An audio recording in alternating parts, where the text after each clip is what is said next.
ఇప్పుడేమో ఎగబడుతున్నారు, ఏం చేయాలంటున్నారు. ఉమ్, ఇది ఎప్పుడు ఇన్ని రోజులు ఎందుకు ఆపారు దీన్ని? ఎప్పుడో వీళ్ళు రాగానే అయిపోయేది 2 నెలల్లోనే. ఉమ్, కానీ జగన్ పేరు మర్చిపోవాలా, జగన్ మీద ఇంకా విషయం చెబుతానే ఉండాలా.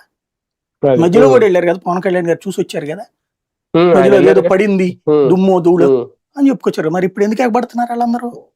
ఉమ్, అంటే ఎంతసేపటికి విషాన్ని మెదళ్లలో నింపడానికి కోసమే రాజకీయం నడుస్తుంది, రాజకీయం కోసమే రాష్ట్రం నడుస్తుంది. అక్కడ ఉమ్, ఉమ్, ఉమ్, అక్కడ సింపుల్ గా అయిపోతుంది. వాళ్ళు ఉమ్, ఏమంటారంటే ఈ హోటల్స్ వాళ్ళు ఇప్పుడు తాజోడు వీళ్ళు అయితే గనక కిందది అట్లా ఉంచేసేసుకుని పైన రూమ్స్ కడతావా నేను ఏదో చెప్పుంటారు.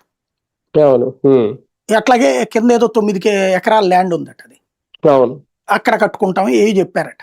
అది కట్టచ్చా ఉమ్, లేదా అడుగుతున్నాం. ప్రభుత్వం తలుచుకుంటే ఎంతసేపు.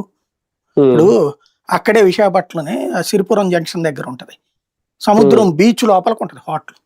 ఉమ్, దాని పేరు ఏదో గుర్తులేదు. అప్పుడు ఉమ్, ఇదివరకు నేను అక్కడ పనిచేసే టైంలో ఎవరన్నా పెద్ద రాజకీయ నాయకులు పార్టీ అక్కడ ఇచ్చేవాళ్ళు, ప్రభుత్వం తరపున ఉమ్, కానీ ఇవన్నీ ఇస్తే కనుక ఉమ్, అక్కడ సముద్రంలో బీచ్ లోకి ఉంటది అనమాట హోటల్ లోపలికి. ఉమ్, అట్లాంటి బోర్డుస్ వచ్చినాయి అక్కడ.